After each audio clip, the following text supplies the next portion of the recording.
Tuhan sudah menciptakan bumi serta isinya untuk manusia. Sebenarnya dunia dan segala isinya tidak berkekurangan. Kehidupan manusia juga seharusnya tidak berkekurangan. Kita dapat melihat ada tempat yang kelebihan air, ada tempat yang kekurangan air. Ada tempat yang kelebihan bahan makanan, ada tempat yang kekurangan bahan makanan. Ada orang-orang yang kelimpahan dan tidak habis-habisnya pekerjaan. Ada orang juga yang kekurangan, minta satu pekerjaan saja tidak dibuka-bukakan. Sehingga kita menyadari bahwa ini bukannya kita kekurangan akan berkat, tetapi kita kekurangan akan hikmat. Kita perlu hikmat Tuhan. Sehingga adanya acara ini setiap hari kita membaca Amsal, meminta hikmat Tuhan lewat nabi-nabinya seperti Salomo, Raja Salomo dan berbagai orang, Daniel dan sebagainya. Ikutilah acara ini selama 31 hari, meminta hikmat Tuhan.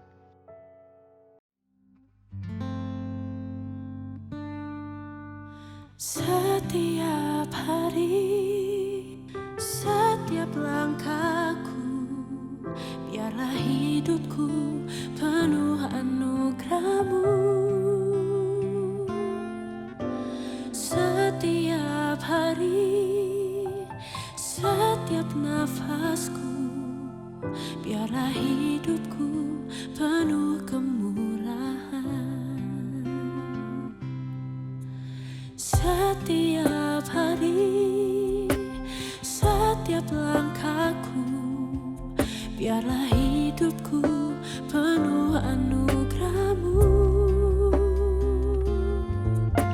Setiap hari, setiap nafasku, biarlah hidupku penuh kemurahan.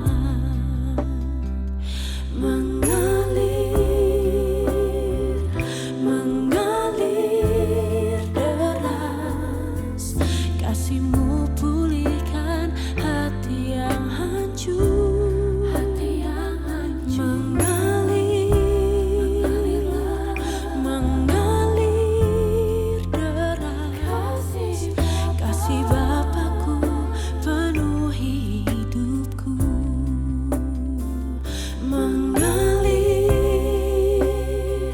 Mengalir deras, kasih-Mu pulihkan hati yang hancur.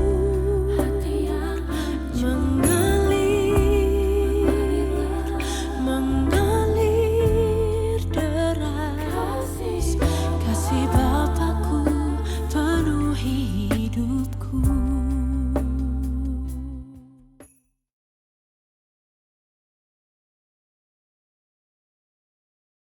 Shalom dan selamat pagi. Pada hari ini hari ke-26, Amsal 26.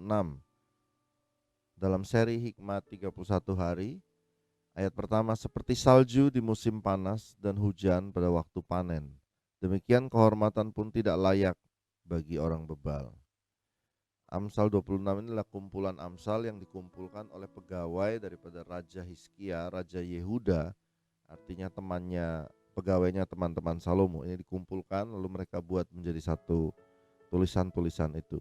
Ayat 2, seperti burung pipit mengirap dan burung layang-layang terbang, demikianlah kutuk tanpa alasan tidak akan kena. Jadi saudara jangan takut dikutukin orang ataupun diguna-gunai orang. Kalau tanpa alasan tidak akan kena. Ayat 3, cemeti adalah untuk kuda, kekang untuk keledai, dan pentung untuk punggung orang bebal. Jangan menjawab orang bebal menurut kebodohannya, supaya jangan engkau sendiri menjadi sama dengan dia. Ayat 5, jawablah orang bebal menurut kebodohannya, supaya jangan ia menganggap dirinya bijak. Kita perhatikan dari tadi Salomo berpesan tentang orang bebal. Ayat 6, siapa mengirim pesan dengan perantaraan orang bebal, mematahkan kakinya sendiri dan meminum kecelakaan. Percuma. Ayat 7, Amsal di mulut orang bebal adalah seperti kaki yang terkulai daripada orang yang lumpuh. Ya, jadi Amsal di mulut orang bebal itu tidak berguna. Ayat 8, seperti orang menaruh batu di umban, demikianlah orang yang memberi hormat kepada orang bebal. Lalu ayat 9 dia teruskan lagi, Amsal di mulut orang bebal adalah seperti duri yang menusuk tangan pemabuk. Ayat 10, siapa memperkerjakan orang bebal dan orang-orang yang lewat adalah seperti pemanah yang melukai tiap orang. Lalu terus ayat 11, dia terus berkata tentang orang bebal. Seperti anjing kembali ke muntahnya, demikianlah orang bebal yang mengulangi kebodohannya. Bodoh diulang berkali-kali. Jika engkau melihat orang yang menganggap dirinya sendiri bijak, ya, sok pinter, harapan bagi orang bebal lebih banyak daripada orang itu. Nah, ini kita lihat ayat 1 sampai 12. Dia berbicara tentang orang bebal. Saudara lihat baik-baik bahwa ini adalah Amsal Salomo yang dicatat oleh pegawai Raja Hizkia, Raja Yehuda. Jadi saya melihat di sini ayat 1 sampai 12 ini, Salomo ini berkata orang bebal itu percuma, orang bebal itu tidak akan kita percaya, orang bebal itu akan merusak kamu, orang bebal itu tidak setia, orang-orang yang jadi orang bebal lalu diangkat jadi pejabat, dia akan seperti menembakkan panah kemana-mana. Terus saja diucapkan 1 sampai 12 tentang orang bebal. Buat apa sih?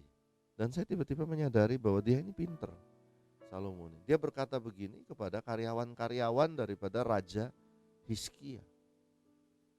Dan karyawan-karyawan ini menangkap perkataan ini sehingga mereka mencatat semuanya. Untuk apa? Untuk mereka tidak bebal gitu loh. Jadi Salomo ini memberikan pesan, kamu kalau jadi karyawan, kamu kalau jadi orang yang melayani raja, jangan bebal, nanti rusak semua. Dan itu sepertinya diucapkan berkali-kali sehingga mereka catat.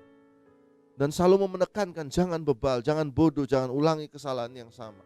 Sehingga akibatnya Raja Yehuda ini pasti akan dipimpin, akan dibantu oleh pelayan-pelayan maupun orang-orang atau mungkin karyawan-karyawan yang mau belajar tentang bijak, yang mengajar, yang membuat mereka itu menjadi karyawan-karyawan yang bisa belajar, mau ditegur, sehingga akhirnya pemerintahannya menjadi bagus. Jadi saudara lihat betapa Salomo ini, dia nggak sembarang bicara. Dia bicara begini, ini yang tulis bukan Salomo, tetapi catatan orang. Misalnya saudara mencatat bos atau pimpinan kita mengucapkan sesuatu, kita catat.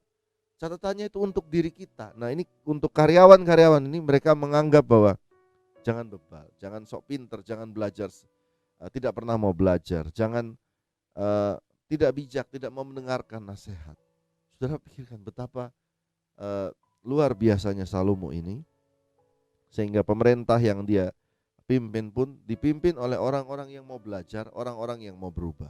Nah, kita berdoa supaya negara kita juga senantiasa dipimpin oleh bukan orang bebal, tetapi orang yang mementingkan orang lain, mementingkan rakyat dan sebagainya ya. Kita lanjutkan ayat ke-13. Nah, sekarang dia sudah mulai berubah. Bukan orang bebal, dia berkata, berkatalah si pemalas, ada singa di jalan, ada singa di lorong. Seperti pintu berputar pada engselnya, demikianlah si pemalas di tempat tidurnya.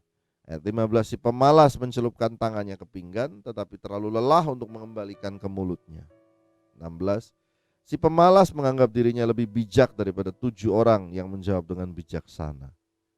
Nah yang kedua, dia bilang kalau kita melayani orang atau menjadi karyawan, ikut dalam organisasi, janganlah jadi pemalas.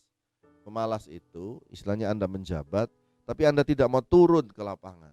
Anda suruh orang aja, dia berkata, oh ada singa di jalan, saya takut mengecek ini. Lalu dia berkata, seperti pintu berputar pada engselnya. Jadi dia cuma di situ-situ aja. Si pemalas mencelupkan tangannya ke pinggan, malas makan juga malas. Lalu si pemalas, tapi kalau ngomong paling jago. Ini ayat 16 ya. Si pemalas menganggap dirinya lebih bijak daripada 7 orang yang menjawab dengan bijaksana. Menjadi pejabat udah males tapi ngomongnya paling jago. Nah, ini tercatat dan terekam oleh pegawai-pegawai Hizkia. Saudara dapat bayangkan kalau ini masuk ke dalam hati mereka, maka pegawai-pegawai Raja Hizkia dan pegawai-pegawai Salomo ini tentu mereka akan menjadi orang-orang yang tidak bebal, orang-orang yang mencari pengetahuan, orang-orang yang rajin, orang-orang yang mau turun ke lapangan, artinya detail.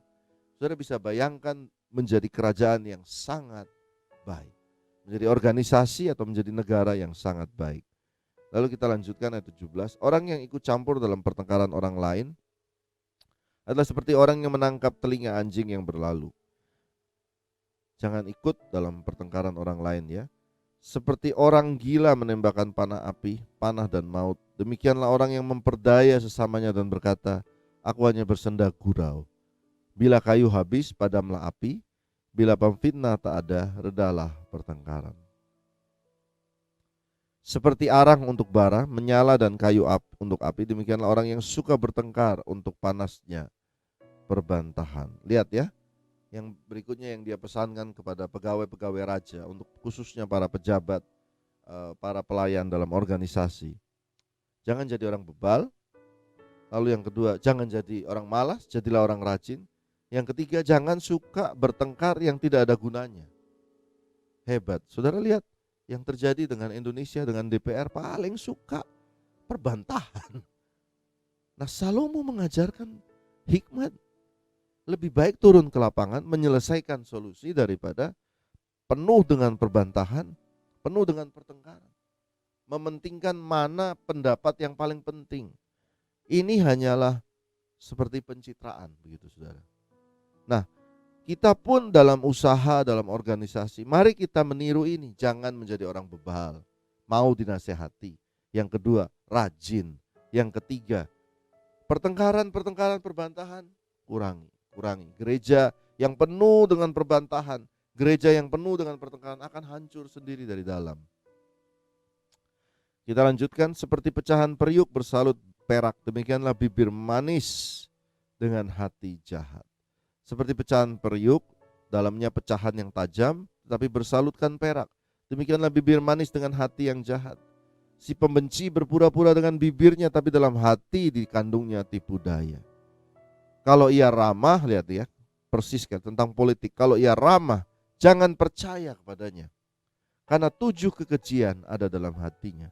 Walaupun kebenciannya diselubungi tipu daya, kejahatannya akan nyata dalam jemaah atau dalam umat, pada akhirnya kejahatannya terungkap.